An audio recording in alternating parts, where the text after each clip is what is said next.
모의고사 4회 한번 보도록 하겠습니다.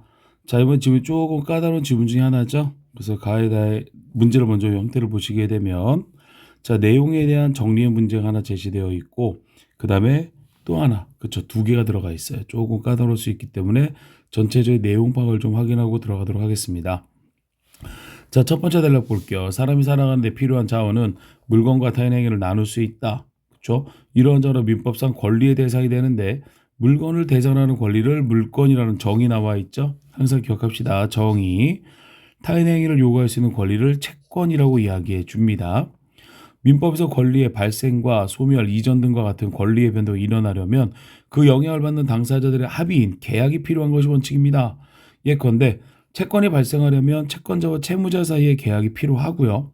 물건이 소유권이 이전되려면 소유권자인 양도인과 소유권을 취득하고자 하는 양수인 사이에 무엇이 계약이 필요하다 나와 있습니다. 그런데 여기까지 한번 끊어봐야겠죠. 물건과 채권, 그리고 이것에 필요한 것이 무엇이다? 계약입니다. 그런데 채권의 변동이 계약 모에서 발생하는 것과는 달리 물권 변동이 일어나려면 계약뿐 아니라 공시 방법도 이야기할 수 있어야겠죠. 공시 방법에 대한 정의가 제시되어 있습니다. 그래서 이것에 대한 예로 등기를 이야기할 수도 있고요. 역할은 물권 변동의 당사자가 아닌 다른 사람이 어떤 물건에 대한 누가 어떤 내의 물건을 가지고 있는지 알려준다 보시면 되겠습니다.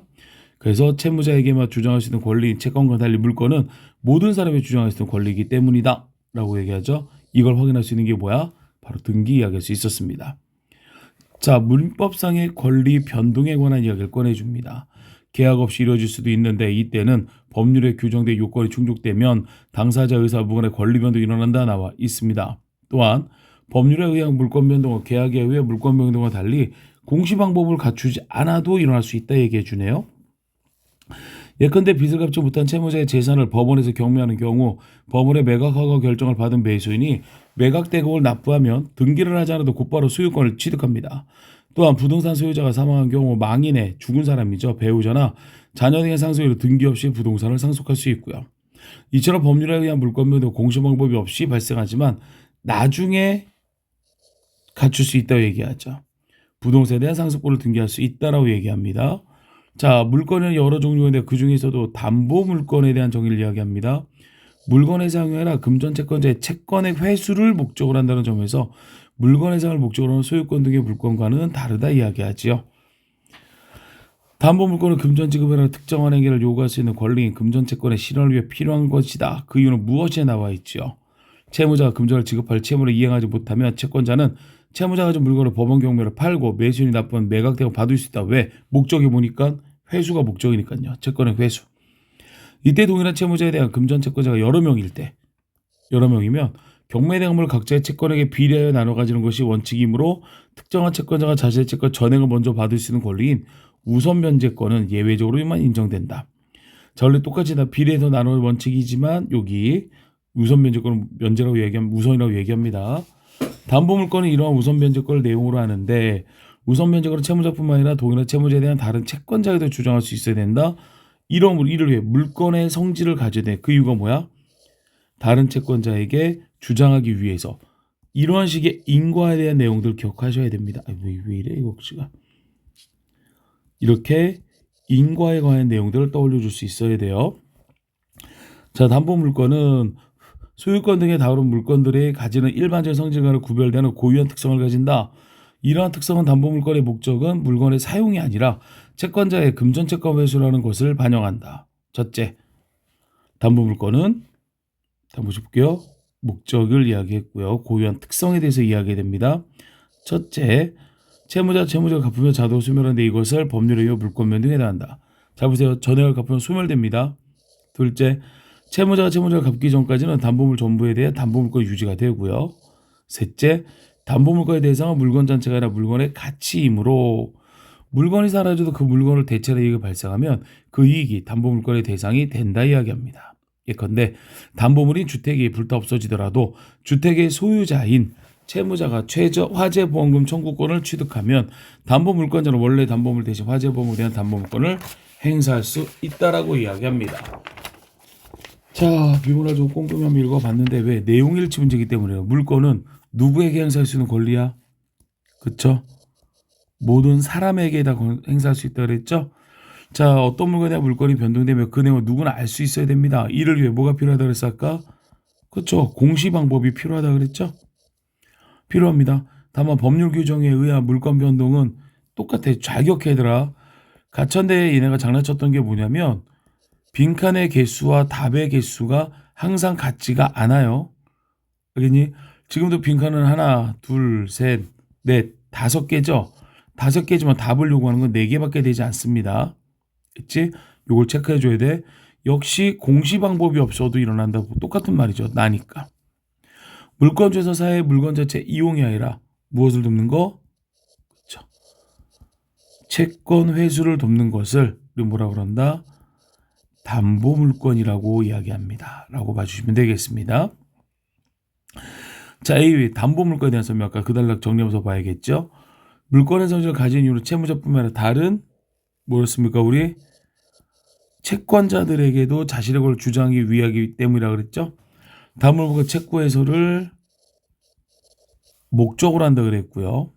그렇죠? 그 다음에 채권이 소멸이 되면 무엇이 채권이 같이 소멸된다 보셔야겠습니다. 소멸되면 다시 담보물이 소멸된다 그래야죠. 담보물. 그 다음에 마지막에 이익에 대해서도 우선 변제권을 행사할 수 있다라고 나와 있습니다. 자, 이런 문제가 좀 시간을 잡아먹을 수 있는 문제가 되기 때문에 좀 주의 깊게 확인할 수 있으셔야겠습니다. 자, 3번 문제 확인해 봅니다. 우정 안에 성탄제가 나와 있고요. 박람새 새가 나와 있네요. 3번에 순서 연약한 존재의 생명이 종식 끝났다는 얘기죠. 죽음의 세계로 넘어가는 상황. 살아있는 어린 사슴마저 위협받는 상황에서 생명이 지속되기를 바라는 마음으로 해석 가능한 성경 구절이에요. 인용한 부분의 첫 어절과 끝 어절. 자, 여기는 솔직히 우리가 무당은 제가 여러 번 말씀드렸습니다만 암기적인 요소를 질문할 때가 많이 있어요. 제일 주의할 점은 이렇게 내용을 찾는 건 별로 어렵지가 않죠. 어디가? 배경 지식에 대한 암기를 제시할 때 제일 힘든 문제가 되는 건데 그렇기 때문에 평소 문제를 좀 많이 접근해 주세요. 배경 지식에 대한 거 좀 기억해 주셔야 됩니다. 자, 여기도 우리가 공부하는 친구도 알고 있겠죠. 어디 이야기합니까 우리? 그쵸? 죽은 이로 하여금 죽는 이를 묻게 하라. 더 이상의 희생이 없었으면 좋겠다는 성경 구절 이야기할 수 있어야 됩니다. 자, 내용 정리 한번 해볼게요. 산 밑에 내려온 어둠 속에 몰입꾼의 날카로운 소리가 들려. 몰입꾼, 쫓기는 사슴이 눈 위에 흘리는 따뜻한 빗방울, 사슴 흘리는 연약한 사슴이 흘리는 피를 이야기합니다. 파괴된 모습을 이야기할 수 있어야겠죠. 골짜기와 비탈을 따라 내리며 넓은 언덕의 밤이 있게 횃불은 꺼지지 않는다. 횃불 누가 갖고 있었어? 몰입꾼의 모습이 되겠죠. 날카로운 소리 역시 몰입꾼의 행동이 되는 겁니다. 무짐승의 등들을 쫓아 며칠씩 산속을 잠자는 포수와 사냥개 역시 몰입꾼 같은 의미가 되겠죠. 나 어린 사슴을 보았다. 오늘은 몰입꾼이 물고 오는 표본간둑대. 잘 기억하세요. 표본간둑대는 희생이에요. 희생. 희생된 존재고 피해자를 이야기하는 가해자라 볼 수가 없는 겁니다. 어미의 상처에 입을 대고 핥으며 어린 사슴 생각하는 것. 그는 어두운 골짜기에 밤에도 잠들 줄 모르며 솟는 샘과 깊은 골을 넘어 눈 속에 하얀 꽃피는 약초. 샘과 약초는 뭐가 되겠습니까? 그렇죠. 우리 희망을 이야기할 수 있어야겠죠.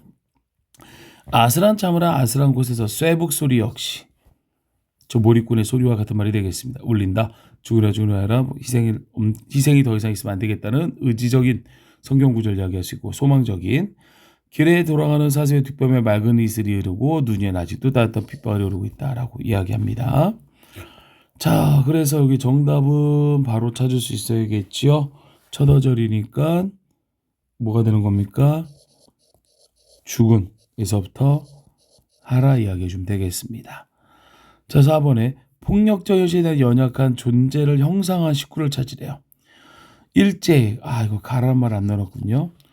자, 근데 윗글의 소재의 표현과 일제가 이제 암시적으로 드러내는 한편 현실계의 구원의 의미를 형상한 부분을 찾으라 그러면 우리 어딜 찾을 수 있었느냐? 어디? 여기를 이야기할 수 있어야죠. 따뜻한 핏방울에 대한 의미를 떠올려 주시면 되겠습니다. 자, 그래서 여기도 문제가 식구를 쓰라고 되어 있기 때문에 우리 여기 답을 뭐라고 적어주셔야 되느냐? 자, 쫓기는 사슴이 눈이 흘려 핏방울 쭉 다 적어주세요. 첫 어조가 끝어절이 아니기 때문에 여기는 쫓기는 사슴이 눈 위에 흘린 따뜻한 핏방울의 의미를 이야기해 주시면 되겠습니다. 자, 나에서 가와 다에 들어갈 시 박람수 세에 대한 내용인데, 자, 이거는 뭐 너무 쉽게 정리할 수 있으시겠지요? 자연의 순수는 새가 되겠고, 자연을 파괴하는 인간 누가 되겠습니까? 당연히 포수가 되겠죠. 자, 물질 문명에 대한 건 우리가 총알 이야기하는 한 덩이 납을 이야기해 주시면 되겠습니다. 자, 그 다음에 대어지 1부입니다. 물음에 답하시오 나와 있습니다. 여기 보시게 되면, 자, 전 이번에 여기 대화의 원리를 한번 집어넣어 봤어요. 자, 요령의 경률은 부담이 되는 표현을 최소, 이익이 되는 걸 극대화시켜야 됩니다. 관용은 이익을 최소, 부담을 최대, 상대방이냐 자신이냐 체크해 주면 되겠죠. 칭찬, 상대방에 대한 비방을 최소, 칭찬을 극대, 자신에 대한 겸양은 칭찬을 최소, 비방을 극대할 수 있어야 되고요. 동의는 상대방 의견차를 최소하고 일치점을 극대해야 된다 나와 있습니다. 자, A를 볼게요. 자료 분석에 대한 분석은 기철이 함께 했는데 대부분 기철이의 의견이었고 나는 거기에 동의만 한 거야. 내가 한 일은 겨우 자료 조사밖에 없는 걸. 이런 논란 해결하려면 정부 역할이 중요하다고 깔끔하게 정리한 건 영수 너잖아. 현금 없는 사회로 변하는 큰 흐름을 유지하되 소비자의 권리나 편의가 침해되지 않도록 제도적인 보완이 필요하다는 것도 네가 정리한 내용이고 뭐라고 있습니까? 칭찬이죠. 그쵸? A에 적용된 내용 물려있다. 기철이의 칭찬의 경륜을 이야기해 주시면 되겠습니다. 자, 7번과 8번입니다. 장수산 씨 있었지요? 기억하셔야 되는 게 뭐였습니까? 우리 여기 자연에서의 속세를 벗어나 자연에서의 평화로움, 가진 것에 만족하는 모습 이야기할 수 있어야 돼요. 특히 이 문장 6번을 웃고 올라갔다는 말 제일 중요한 표현이죠. 왜? 이 사람은 어떻다? 무욕의 삶을 이야기한다 이야기할 수 있어야겠습니다. 무욕. 자, 그 다음에 북한산 김종길의 고구입니다. 자, 여기서 중요한 포인트는 뭐냐면 나는 겨울날 이렇게 기다려야 된다 나와 있죠. 원하는 것을 위해서 기다려야 되는 기다림의 정서를 이야기해 주는데 우리 나중에 등산이라는 작품이 있어요. 이 작품과 주제적인 묘사에서 맥락을 같이 보셔야겠고요. 자, 의치도의 의도와 유사한 구절을 이야기하래요. 첫 어조가 끝 어조를 쓰라 되어 있는데 마저 명사 한번 꾸며봤습니다. 자, 구름이 꼬인다 갈리서 대노래는 공으로 들려 하오 강내가 있걸랑 함께와 자셔도 좋소 외사녀고 웃지요. 무욕의 삶을 이야기할 수 있어야겠습니다. 그쵸? 무욕의 삶. 아까 여기 이야기했었잖아요. 그쵸? 자, 내 음새를 줍는다까지 나와 있어야 되겠죠. 근데 명사형으로 져라. 자, 요런 게 조금 헷갈리실 수 있어요. 이게 무슨 소리야? 라고 얘기할 수 있는데 줍는다 라고 얘기하는데 말 그대로야.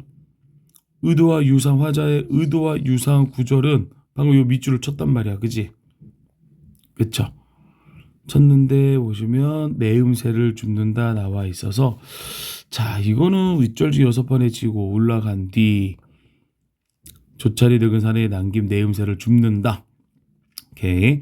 일단 답안지는 제가 뭐라 써져 있냐면 웃절 중인데 그쵸? 줍는다인데 명사형이다. 접는다 줍는다를 명사 줌 그쵸? 근데 좀 애매하죠? 그 주음으로 그냥 답을 표시해 드리겠습니다. 줌. 그냥 이걸 지울까요? 그쵸? 명사형 그냥 명사형을 쓰지 말고요. 명사형 지우겠습니다. 지워버리시고 여기는 이거 넘어갔다. 죄송. 왜 어디 갔어? 네, 여기서 줍는다까지 그냥 적도록 하겠습니다. 네, 적는다 얘기해 볼게요. 네, 8번입니다. 나시에서 겨울이 아닐 때 산의 모습을 나타내는 시어들로 이들과의 대비를 통해 겨울 삶을 부각하고 있는 세 개의 시어를 찾으래요. 자, 나시에서 겨울이 아닐 때 산의 모습을 나타내는 시어인데 여기서 대비를 통해 나타내는 걸 찾으라 되어 있습니다. 그러면 실록이나 단풍 그리고 안개가 되겠죠. 안개로는 눈 이래도 적서를 드러나지 않느라 얘기해 줍니다. 바로 찾을 수 있었겠네요. 8번에는 우리가 실록, 단풍, 안개 이야기하도록 하겠습니다. 다시 해서 여기 답 수정합니다. 이거 없앨 거예요. 저도 그절에서 우절 줍는다라고 이야기하도록 하겠습니다. 오케이, 여기까지.